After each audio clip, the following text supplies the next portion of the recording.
So, yet another poem by the misunderstood Emily Dickinson.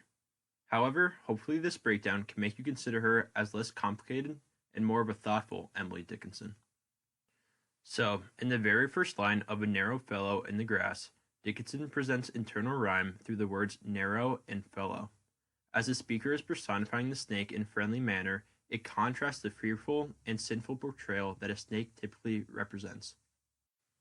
Within the first stanza, Dickinson uses various examples of sibilants such as grass, occasionally, rides, notice, sudden, and is to reflect the hissing snake-like quality.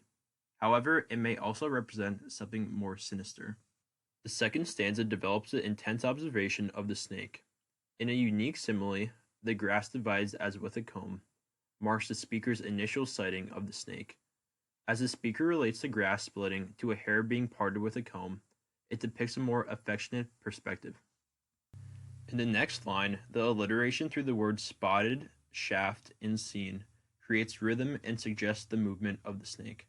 The phrases closes at your feet and opens further on adds to this movement.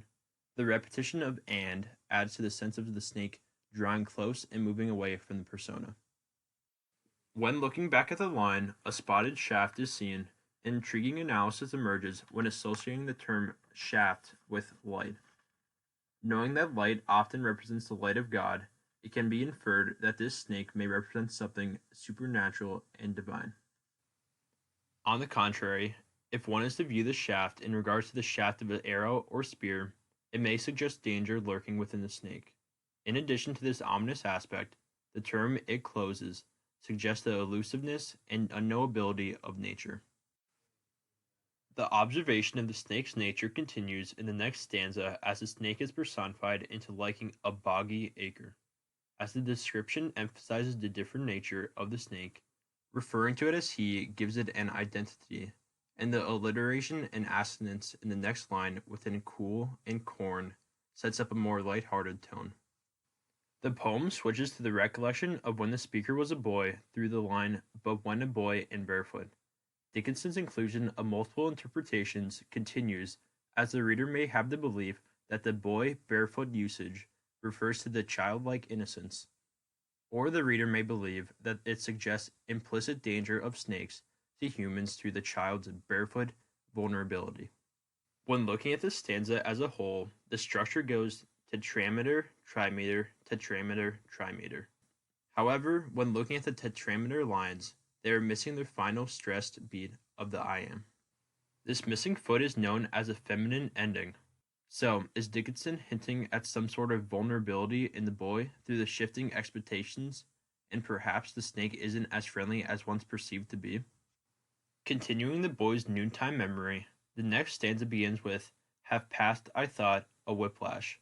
Through the boy's mistaken perception of the snake, it implies that humans are unable to truly understand nature. In addition, the image of the whiplash suggests the potential harm that the snake presents. As the third line reads, when stooping to secure it, the reader may infer that the boy, or in the greater picture humans, are trying to control nature. This belief raises the question of whether the snake is evil in itself, or does evil come from nature, or does evil come from us humans? As the snake eludes humans and suddenly was gone, it suggests a physical loss as well as a greater natural loss in a more meaningful sense. In the next stanza, another shift in perspective occurs as nature's people, or better known as the animals around the snake, is used to create a sense of mutuality with nature.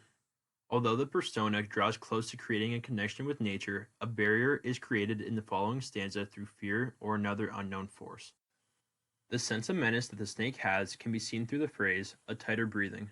Although the final line, and zero at the bone, may appear as enigmatic, deducing zero as representing sense of emptiness and at the bone as a deep disturbance within, suggests that seeing a snake, or in the grand scheme, nature, is perhaps linked to feeling emptiness through detachment. Similar to Dickinson's other works, the experience conveyed within the poem are complex and contain multitudes of impressions and connections.